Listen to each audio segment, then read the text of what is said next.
Oh ya, thank you. Anda Islam, Kristen? Saya pengikut Kristus. Bukan Kristen ya? Ya, itu artinya Kristen. Artinya Kristen itu. Oh, baik. Anda pengikut Kristus. Saya nanya duluan atau Anda mau nanya nih? Bebas. Oh, bebas. Kalau Anda pengikut Kristus, Kristus kagak pernah makan babi. Anda makan nggak? Ya makan dong. Kenapa makan? Tadi katanya Anda ngikutin Yesus. Tiba-tiba yang kagak pernah dicontohin Yesus dilakukan. Kira-kira kenapa pertanyaannya seperti itu? Kenapa harus Karena kamu gini. pribadi? Kenapa Gini, harus kamu Mbak, ya. pribadi? Gini, karena gini, ya.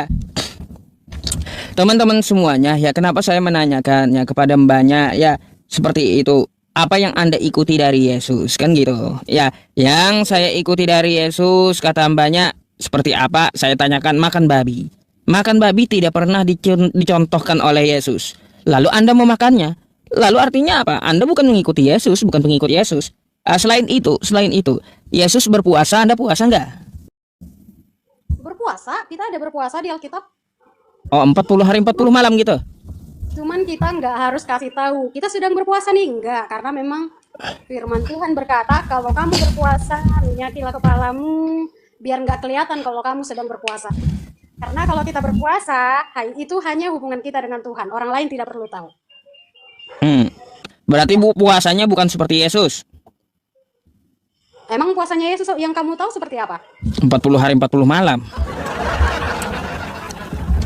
Saya heran itu, Mbak. Itu ajaran puasa atau ajaran bunuh diri sih? Iya, 40 hari 40 malam kagak makan kagak minum. Itu ajaran puasa atau ajaran bunuh diri sih? Gini. Jadi dia itu kan Tuhan ya.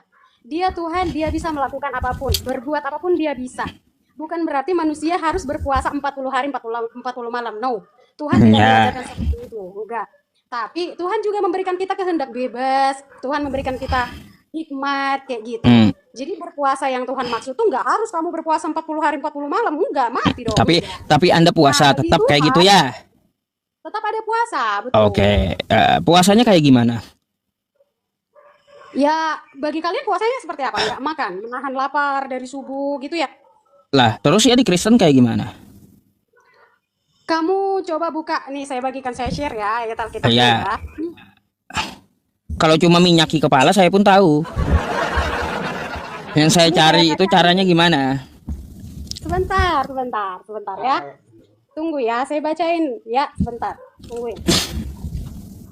Bentar.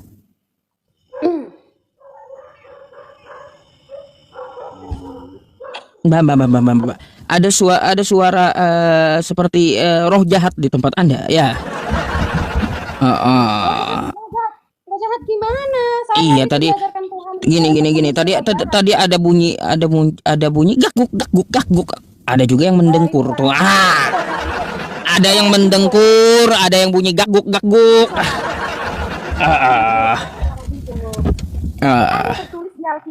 Ada tertulis di Alkitab karena pada waktu itu bangsa Israel berpuasa. Nah, kok bangsa Israel? Iya, mereka. Yang saya tanya puasa Kristen kayak gimana? Iya, dengerin saya jelasin. Itu kasih kesempatan dong. Iya, kenapa ke Israel nggak ada hubungannya gitu loh? Pikirannya berpuasa itu hanya sebatas nggak makan nggak minum. Tapi yang Tuhan mau adalah kita berdoa kepada Tuhan, berpuasa, mohon supaya semua tingkap semua kesalahan kita, belenggu kita dilepaskan gitu. Jadi bukan hanya sebatas puasa secara fisikly, tetapi secara rohani kita juga diperbaharui seperti ini. Loh, iya, dari jam berapa puasanya, jam berapa sampai jam berapa, terus kayak gimana aturannya? Itu yang saya tanya, bukan yang seperti Anda jelaskan. Kalau di kita sih nggak kaku ya, harus jam berapa ke jam berapanya, dan puasanya harus apa dan harus apa. Kalau kita bisa mulai dari jam 6 pagi sampai jam 12 malam bisa, karena Tuhan kita itu nggak kaku. Tuhan kita nggak kaku. Kesempatan bagi kita untuk berpuasa dari kapan aja. Yang penting niatnya ikhlas, hatinya tulus itu. Jadi nggak. Berarti semaunya gue dong gitu, Mbak. Itu artinya semaunya gue kayak gitu. Nggak ada aturan itu namanya. Enggak lah, Tuhan kami itu nggak kaku orangnya. Jadi ada kehendak bebas. Bukan Ya, lu mau bukan masalah makan Tuhan kaku atau tidak, Mbak. Yang jelas artinya nggak ada aturan di situ. Mana sih? Yang namanya ibadah itu ada aturan dari Tuhan. daripada situ, Nanti kayak gini aja, Mbak, kalau kayak gitu. kita itu nggak kaku. Kayak gini, Tuhan Anda nggak kaku kan? Ya kata Anda berpuasa di jam berapapun karena nggak ada aturannya kan. Jadi nanti Anda mau tidur, aku berpuasa sampai bangun tidur. Iya memang. Jadi kacau yang kayak gini, Mbak ya. Suka-suka gue jadinya. Katanya di Kristen berpuasa cuma kagak ada jamnya. Kalau gitu teman-teman saya kayak gini aja. Mau tidur, ini udah ngantuk. Baik, aku berpuasa ya sampai aku bangun tidur. Gitu aja. Enggak gitu juga. Nah, makanya itulah susahnya. Kalaunya tidak ada aturan, Mbak. Itu kembali lagi ke sifat hati, bukan hanya sebatas supaya dilihat orang, enggak. Kita tuh enggak kayak gitu. Nah, jadi gini. Iya. Jadi gini, lanjut lagi, Mbak ya, lanjut lagi. Dengan yang kata Anda ngakunya pengikut Yesus, ya. Kalaunya laki-laki Kristen, saya nggak menanyakan perempuan ya, karena Anda perempuan gitu. Saya nggak nanyakan perempuan. Yesus itu di hari ke-8 dia sunat, laki-laki Kristen sunat nggak? Enggak harus. Nah, lalu apa yang diikuti? Katanya ngikuti Yesus, rupanya nggak ikut Yesus. Ya. Baik, kalaunya kagak ikut Yesus masalah sunat, saya lanjut lagi ya. Gini. Enggak, itu harus saya jawab dulu. Dijawab dulu. Ya kayak gimana? Silakan. Nah, itu kan tradisi orang Yahudi pada waktu itu harus disunat. Tapi ketika kan Tuhan Yesus itu dinubuatkan akan lahir ke dunia dalam bentuk rupa manusia. Ketika dia sudah terlahir sebagai rupa manusia datang ke dunia ini, dia sudah menggenapkan semuanya. Jadi semua tradisi-tradisi orang Yahudi itu sudah diputuskan hanya dengan mengikut Tuhan Yesus. Nah, ketika kita mengikut Tuhan Yesus, semua kita dipulihkan. Nggak harus yang tadinya memakan hewan berkuku belah haram, bagi kita sekarang tidak haram. Dulu memakan itu haram, sekarang tidak haram. Karena memang Tuhan bilang semua makanan itu tidak haram kecuali yang keluar dari mulut kita. Bahaya ini nih. Kalau bawa itu sama saya bahaya, Mbak. Ya, yakin Anda semua yang masuk mulut itu tidak haram? Ya semua pada waktu itu si Simon Petrus lihat ada beberapa hewan di atas kain itu. Tuhan, saya nggak mau makan ini karena ini haram pada perjanjian lama. Tapi Tuhan bilang itu tuh tidak haram. Kamu boleh makan itu kecuali yang keluar dari mulut manusia itu yang haram. Jadi kesimpulannya gimana, Mbak? Jadi yang haram itu yang masuk ke mulut nggak haram gitu? Yang keluar dari mulut, yang kamu sudah muntahkan itu yang haram. Jadi yang masuk enggak? Ya bisa dimakan. Yang masuk ke mulut enggak haram? Ya enggak haram lah. Dalam semuanya itu semua tidak haram. Ya. Oh semuanya. Kalau makan meja bisa enggak? Ya kembali ke situ, meja itu bermanfaat enggak? Kita ada firman Tuhan, segala sesuatu diperbolehkan, tetapi tidak segala sesuatu berguna. Segala sesuatu diperbolehkan, tetapi tidak segala sesuatu membangun. Kalau menurut Anda makan meja itu bervitamin dan membuat tubuh Anda sehat, silahkan. Baik, ya bisa juga makan meja kata Mbaknya ya. Iya. Baik. Ini gaib, aneh juga Mbaknya ini ya. Baik. Nih, satu lagi saya tanyakan Mbak. Ya, satu lagi nih ya. Nggak kasih saya ngomong, situ nggak kasih saya kesempatan. Saya bukan nggak kasih, dari tadi saya dengerin Anda, tapi Anda ngomong melulu dari tadi. Makanya saya tebang biar nggak terlalu banyak gitu. Saya udah paham intinya, makanya kalau saya tanya satu hal, kata Anda bermanfaat, ya sudah, ya saya terima jawabannya, kan gitu. Enggak, dengerin dulu. Kita tuh di Injil, di Alkitab ada tertulis, Tuhan bilang segala sesuatu diperbolehkan, tetapi tidak segala sesuatu membangun. Segala sesuatu diperbolehkan, tetapi tidak segala sesuatu mendatangkan kebaikan. Baik. Kamu meja itu bisa bikin kamu sehat, silahkan makan meja gitu loh. Iya bisa makan meja. Kan udah ngerti saya bisa makan meja gitu jika bermanfaat. Bisa kan gitu ya. Sekarang saya mau tanya lagi nih selain meja, tapi tanyanya lewat kitab Anda nih, Mbak ya. Nih. Oke? Nih, 2 Raja-Raja 18 ya. Nomor 27. Oke? Nih saya buka dulu nih ya, biar gede gitu. Kita baca ya. Di kitab Anda nih. Tetapi juru minuman agung berkata kepada mereka, "Adakah tuanku mengutus aku untuk mengucapkan perkataan-perkataan ini hanya kepada Tuhanmu dan kepadamu saja? Bukankah juga kepada orang-orang yang duduk di atas tembok, yang memakan tainya, ya tuh, dan meminum air kencingnya bersama-sama dengan kamu? Jadi di sini Mbak, ada orang makan tainya sendiri gitu, campur air kencingnya. Apakah boleh gitu? Nggak haram masuk mulut ini? Hah? Itu kan kamu tafsirkan hanya ayat itu aja. Itu tuh Bukan. harus dibaca dari Mbak, kita. saya tidak menafsirkan ayat ini. Yang saya tanyakan yang masuk ke mulut. Ada di kitab Anda menuliskan ada yang makan tai dan minum kencing sendiri. Nah, ini kan bisa masuk ke mulut mereka. Yang saya tanyakan, tai dan air kencing ini kagak haram gitu? Karena dia bisa masuk ke mulut gitu, Mbak.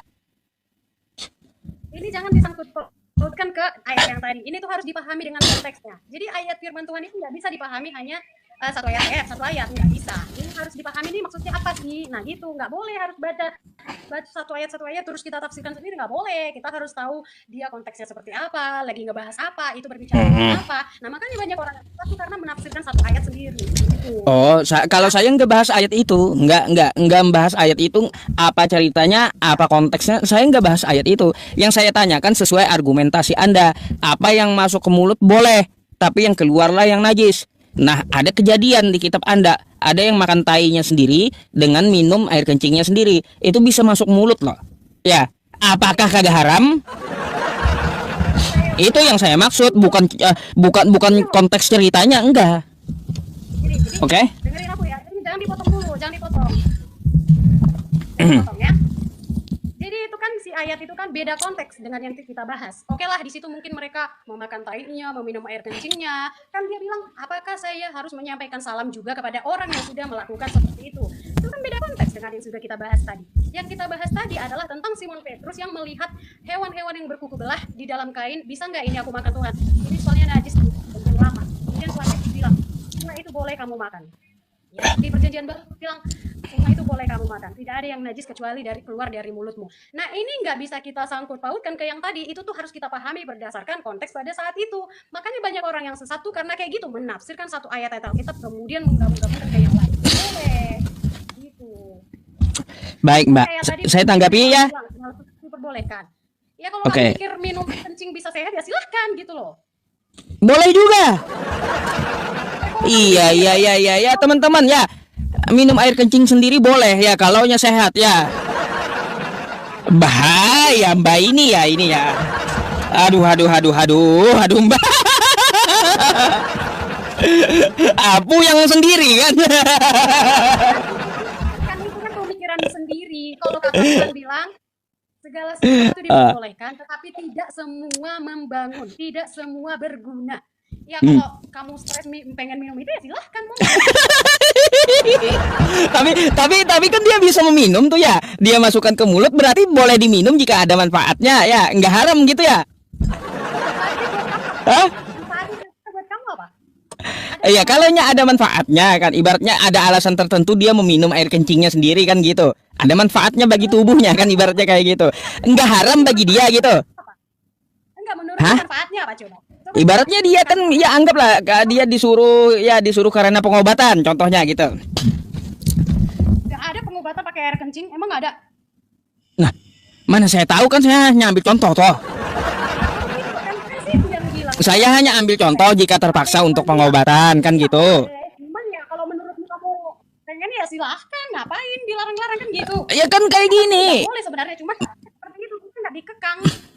Mbak, coba Anda kalau Anda mau bahas konteks ini ya, di sini dilanda paceklik dan kehausan gitu ya. Ya. Jadi mereka makan tainya sendiri untuk menahan lapar dan minum air kencingnya sendiri untuk menahan haus. Ada manfaatnya untuk mereka itu, Mbak. Baca aja. Ya, ada. Berarti boleh gitu. Mereka makan gitu. Baca coba Anda. Ya, ada. Karena di situ paceklik ya dan kekeringan, ketandusan, makanya mereka memakan kotorannya sendiri, meminum air kencingnya sendiri. Ada manfaatnya itu, Mbak. Ini macam mana sih?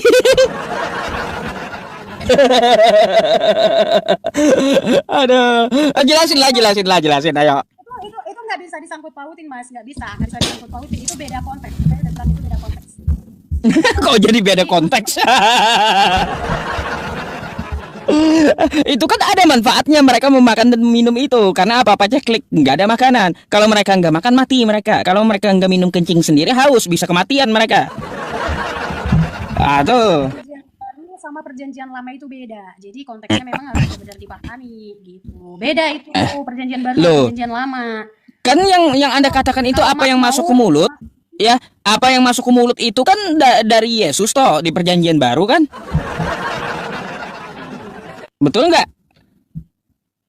Ah, ya betul. Tapi itu perjanjian baru. Itu di perjanjian ah, baru. ah. Setelah Tuhan Yesus datang ke dunia dari rupa Ah, manusia. makanya kalau di perjanjian lama ada terjadi artinya apa? Sesuai ajaran Yesus yang dicontohkan di perjanjian lama, jika ada manfaatnya kata Anda boleh tuh minum sama makan kotoran sendiri berarti. Yang saya heran itu apakah nggak haram gitu waktu dimasukkan ke mulut gitu loh. Itu yang saya tanya.